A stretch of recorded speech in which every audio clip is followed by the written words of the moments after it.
Jeff Bezos, pendiri Amazon yang merupakan salah satu orang terkaya di dunia, pernah berkata, jika lo ingin sukses dalam bisnis dan kehidupan, lo mesti lebih banyak menciptakan atau membuat sesuatu dibanding mengkonsumsi. Ada dua tipe aktivitas di mana kita banyak menghabiskan waktu kita. Yang pertama adalah konsumsi. Dunia dan semua hal di sekitar lo, termasuk berbagai media, bakalan lebih banyak menawarkan berbagai hal menarik untuk lo konsumsi. Lifestyle orang-orang zaman now cenderung bersifat konsumtif yang tinggi banget. Aktivitas konsumsi ini adalah ketika lo mendapatkan stimulasi dari hal-hal yang ada di luar diri lo, seperti nonton TV, nonton YouTube, main sosmed, makan, main game, dan sebagainya. Sebenarnya nggak ada yang salah dengan konsumsi. Kita semua tetap perlu makan dan perlu hiburan kan?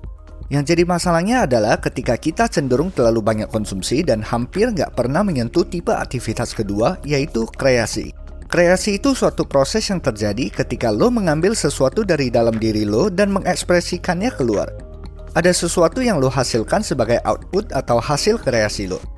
Aktivitas kreasi contohnya menggambar, masak, fotografi, bikin film, dan sebagainya. Menurut Josh dan Ryan, penulis buku dan pencetus The Minimalist, kelebihan konsumsi akan membuat seseorang stres, gelisah, depresi, membuat capek mental dan emosi. Dengan berkreasi, lo sedang mengeksplor diri lo yang membuat lo lebih mengenal diri lo sendiri. Lo bakalan merasa lebih bahagia, lebih punya tujuan dan produktif jika lo lebih banyak berkreasi daripada mengkonsumsi. Hobi bisa dikategorikan menjadi hobi yang bersifat kreasi atau konsumsi. Kita bisa mengkategorikan hobi berdasarkan manfaat atau value yang kita terima. Kalau lo punya hobi seperti nonton film, main sosmed, baca manga, nonton anime, hobi makan, ataupun hobi bersifat konsumtif lainnya, berarti hobi lo ada di grade B.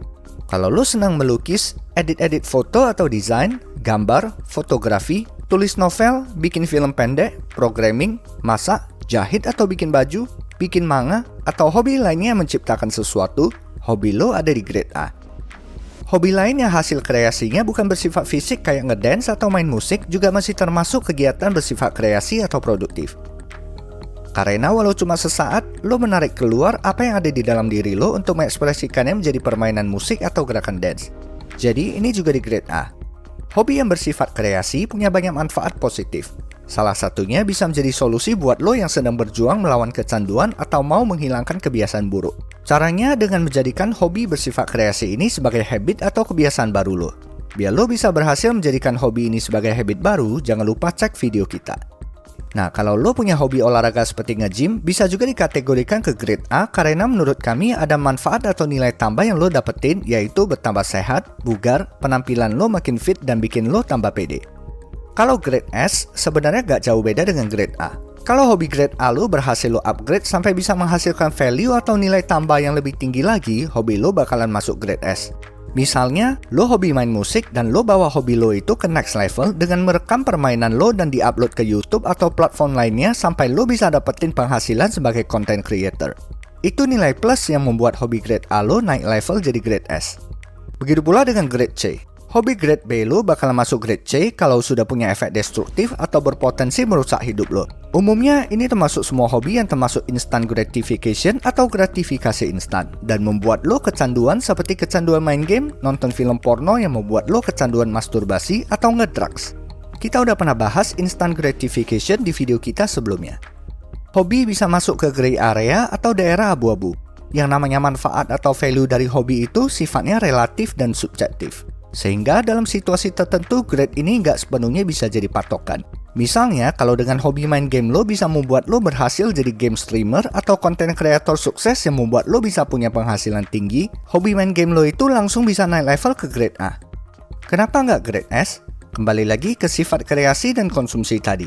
Walaupun dari sisi content creatornya memang termasuk kegiatan kreasi di mana lo mesti pikirin, planning, hingga eksekusi menciptakan sebuah konten yang bagus, tapi dari sisi main gamenya sendiri itu termasuk kegiatan konsumtif. Perlu diingat, grade ini bukan menentukan jumlah materi yang bakal lo dapat, tapi lebih membandingkan manfaat yang lo dapat dari karakteristik aktivitas kreasi dan konsumsi yang udah dijelasin. Yang tahu persis hobi lo itu sebenarnya ada value-nya atau enggak, atau apakah malah bersifat destruktif dan instant gratification, cuma lo yang tahu jawabannya. Lo mungkin berkata lo main game buat jadi streamer, tapi kalau mau jujur, coba tanya ke diri lo, apakah itu cuma excuse atau alasan lo buat menghindari perjuangan atau proses hidup yang mesti lo jalanin? Well, hati kecil lo yang tahu jawabannya. kreasi dan konsumsi ini nggak terbatas pada hobi, tapi juga ada pada aktivitas kita sehari-hari. Aktivitas konsumsi nggak bisa sepenuhnya hilang dari hidup kita. Tapi setidaknya kalau lo pengen lebih bahagia dan sukses jangka panjang, perbanyak kreasi dan kurangi konsumsi. Jadi, hobi lo masuk ke grade apa? Menangi hidup lo. See you guys!